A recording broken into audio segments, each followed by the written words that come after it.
School life মানে আজকে half কালকে মাপ পরশু বাপরে বাপ। স্কুল লাইফ মানে বিরক্তিকর সাদা শার্ট আর সেলাই করা কালো প্যান্ট। স্কুল লাইফ মানে ব্যাগ ভর্তি মিথ্যা কথা। স্যার বাড়ির কাজ করছি কিন্তু খাতাটা ভুলে রেখেই আসছি। স্যার বিশ্বাস করেন গতকাল আমার পেটে ব্যথা ছিল তাই স্কুল আসতে পারিনি। সত্যি স্যার এটা আমার অভিভাবকের সাইন।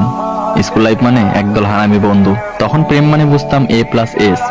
আর এই কাহিনী আমার হারামি বন্ধুরা শুনলে আমার অবস্থা শেষ। আর রবীন্দ্রনাথ যদি আমাদের তৈরি জাতীয় সঙ্গীত শুনতেন তাহলে নিজেকে নোবেল পাওয়ার অযোগ্য মনে করতেন। শপথ মানে নিজে অন্যায় করব, অন্যের অন্যায়কে প্রশ্রয় দেব। স্যারদের নিকনেম গুলো শুনলে হয়তো তারা তখনই চাকরি ছেড়ে চলে যেতেন। আমার এক একটা বন্ধু ছিল ক্লাস ফাঁকি দেওয়ার উপর PhD করা। নিজেকে অনেক বড় সন্ত্রাস মনে করতাম যখন আমি স্কুলে না আসা সত্ত্বেও আমার হাজিরা অন্য কেউ দিয়ে দিত। স্যারও আমাকে মারছে। স্যার কিছু না বলার পরে তাকে মারার পরে পানিশমেন্ট হিসেবে কান ধরে দাঁড়িয়ে থাকা। স্কুল লাইফ মানে নিজের ইচ্ছের বাইরে ঘন্টার পর ঘন্টা ক্লাসরুমে বসে থাকা। তখন প্রতিটা শুক্রবারকে ঈদ মনে হতো।